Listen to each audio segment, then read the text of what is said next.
Bonjour à tous, bienvenue dans cette rubrique de la parole de Dieu, rubrique dans laquelle nous allons parler d'harcèlement spirituel. Nous vivons dans un monde où il y a toute forme d'harcèlement. Il y a l'harcèlement dans le domaine naturel du terme et il y a aussi l'harcèlement qu'on appelle l'harcèlement spirituel. Beaucoup de personnes se font harceler spirituellement parce que ce sont des personnes qui sont sous contrôle sans le savoir. Des personnes qui vivent un poids de culpabilité parce que les gens savent, mes bien-aimés, que vous avez peur de l'enfer, vous avez peur des esprits démoniaques. Et qu'est-ce qu'ils font? Ils utilisent ces termes, ils utilisent ces déclarations juste pour vous garder sous contrôle. Parce que l'harcèlement, c'est une forme de pression, c'est un abus d'autorité, c'est un abus de pouvoir, et ceci sous couvert spirituel parce que certaines personnes veulent vous contrôler.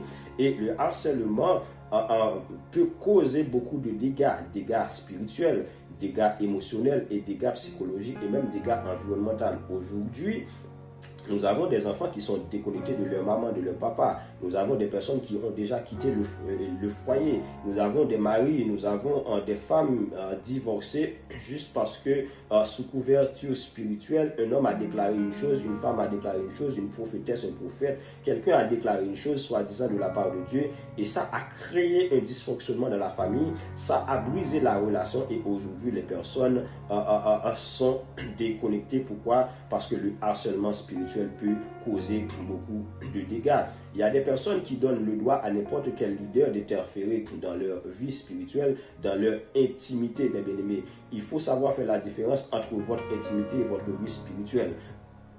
Votre vie spirituelle n'est pas forcément votre intimité. Vous avez une vie qu'on appelle une vie personnelle. Et malheureusement, aujourd'hui, nous mélangeons en ces choses.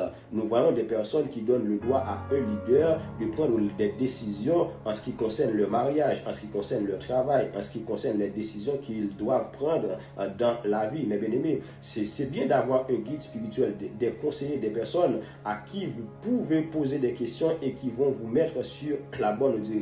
Mais à aucun moment, tout leader qui se respecte ne va pas prendre des décisions à ta place. C'est à toi de décider parce que tu as le Saint-Esprit, tu es un enfant de Dieu, tu dois prier le Seigneur afin de te guider dans la bonne direction. Quelqu'un peut toujours te conseiller, mais c'est à toi de prendre les décisions et de prendre les décisions selon la volonté de Dieu. Pourquoi? Parce que les décisions prises aujourd'hui engagent notre vie et dans 10 ans, nous pouvons traîner toutes sortes de souffrances et là, nous n'allons pas condamner un homme de Dieu, mais parce que nous avons donné le droit à cet homme d'interférer dans notre intimité. Il y a des zones dans ta vie qui sont strictement réservées à tes parents. Il y a des zones qui sont strictement réservées à des personnes que vous allez choisir comme étant des conseillers.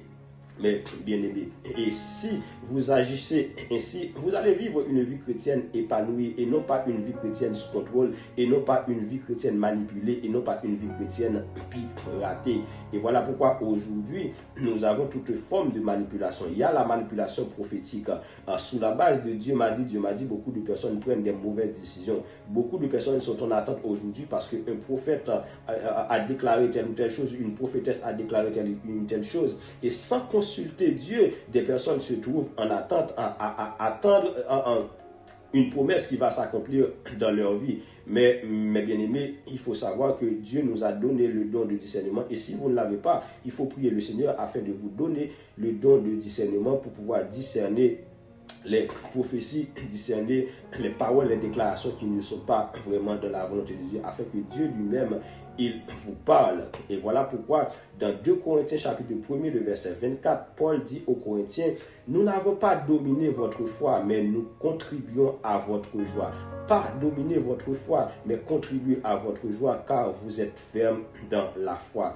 Et la Bible, dans le Nouveau Testament, nous montre que c'est ce que les pharisiens faisaient. Les pharisiens, dans Matthieu chapitre 23, ils imposaient des règles religieuses au peuple. Au lieu d'enseigner la relation avec Dieu, ils enseignaient la relation avec eux-mêmes. Mais bien aimé, ta vie chrétienne ne doit pas tourner autour d'un homme. Si ta vie chrétienne tourne autour d'un homme, tu es un idolâtre.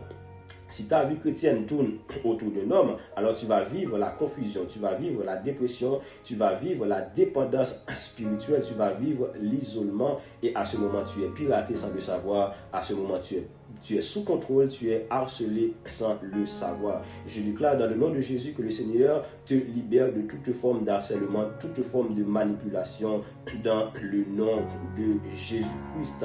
Que le Seigneur, il nous garde, que le Seigneur nous guide et que le Seigneur nous préserve de toutes sortes de prisons spirituelles, de toutes formes d'harcèlement et de toutes formes de piratage spirituel. Fuyez toute forme de piratage spirituel et développez la relation, cultivez votre relation avec Jésus-Christ, lui seul qui a pris la croix pour nous sauver. Et que le Seigneur vous bénisse abondamment.